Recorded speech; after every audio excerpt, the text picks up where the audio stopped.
Allow পালার মা হারা যুবক, এ মা হারা ভাই, এ বাবা হারা যুবক, বাবা হারা ভাই, চোখের পানি ছেড়ে দিয়ে কাঁদবেন গো।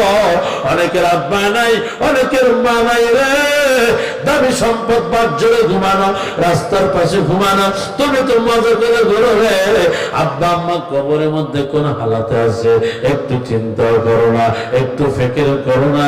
আল্লাহর বান্দা ডাকতে বলে হুজুর, বড় ভাই গিয়ে দেখে ছোট্ট ভাই কাঁদতেছে, আল্লাহকে ডাকে আর মওলার কোরআন পড়ে। বড় ভাই ডুইকা ছোট ভাইকে ডাকলেন না, বড় ভাই মার পায়ের ধারে দাঁড়াইয়া বড় ভাই কোরআন শরীফ পড়তেছে। হঠাৎ করে মেজো ভাই আপনার খুঁজে খুঁজে দেখে বড় ভাই নেই, ছোট ভাই নাই। মেজো ভাই ঘুরতে ঘুরতে দেখে কবরের কাছে বড় ভাই দাঁড়ায় মার জন্য কান্দে, আব্বার জন্য কান্দে, মায়ের জন্য কান্দে আর কোরআন শরীফ তেলাওয়াত করে। তখন আপনার ওই মেজো ভাইও দাঁড়ায় কোরআন শরীফ পড়া শুরু করলো।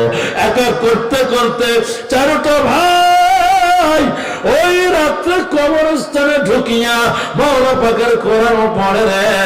এলাম পাড়ার মুসলমান, তোমার একটা সন্তানকে আলেম বানাবা, আপনার একটা সন্তানকে হাফেজ বানাবা। আপনার সন্তান আপনার কবরের পাশে গিয়ে কিন্তু সিগারেট টানবে না, গালাগালি দেবে না, বকাবকি দেবে না।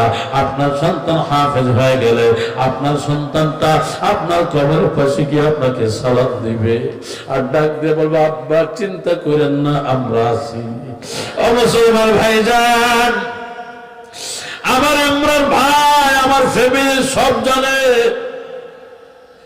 আমরা একই বিছানায় ঘুমাইছি, একসঙ্গে খানা খাইছি। ইমরান ভাই আমার পোশাক পরেছে, আমি তার পোশাক পরতাম আপন ভাইয়ের মতো, কারণ দুইজন এখন তো আমি মোটা তাজা হয়ে গেছি, এই জন্য অন্যরকম দেখাইতেছে।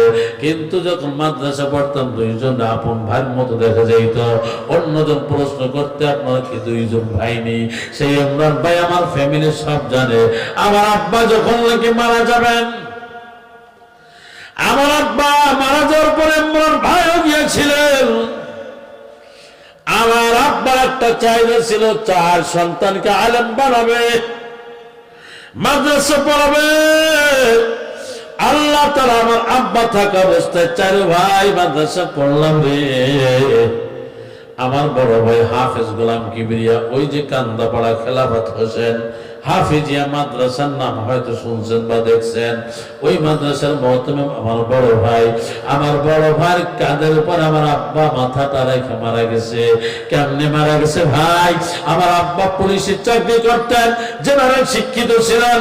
আমার আব্বা ডাক দেয়া বলে হাফেজ তোর সিনার মধ্যে মওলার কোরআন, আমি আলহামদুলিল্লাহ ভালো পড়তে পারি না, ফালাক নাস পড়তে পারি না। আব্বা তোর জামা খোল। আমার বড় ভাই জামা খুলে ফেললেন। আমার আব্বা বলতেছেন হাফেজ রে শুধু জামাটা খুলে থাইমা থাকিস না, তাড়াতাড়ি তোর গেঞ্জি খোল। আমার বড় ভাই গেঞ্জিটা খুলে ফেলছে। আমার আব্বা ডাক দিয়ে বলে আব্বু আমাকে একটু জড়াইয়া ধর। আমার বড় ভাই যখন আমার আব্বাকে জড়া ধরল, আমার মা বলে তোর বাবাকে কোনোদিন ইয়াসিন সূরা পড়তে আমি শুনি নেই, কিন্তু গোলাম কিবরিয়া যখন তোর আব্বাকে জড়াইয়া ধরছে তখন তোর আব্বা সূরা ইয়াসিন এবং কালিমা পড়তে পড়তে মারা গেছে। এ ভাই আমার আব্বা কিন্তু আমাদের আলেম বানাইয়া ঠকে নাই, আপনিও ঠকবেন না। এই জন্য বলে লাউপালা মাদ্রাসা আছে, আরো আশেপাশে মাদ্রাসা আছে, পাঠায় দেন। যাই হোক, যে কথা বলতেছিলাম, আল্লাহ বান্দির কবর বসে দাঁড়া কান্না।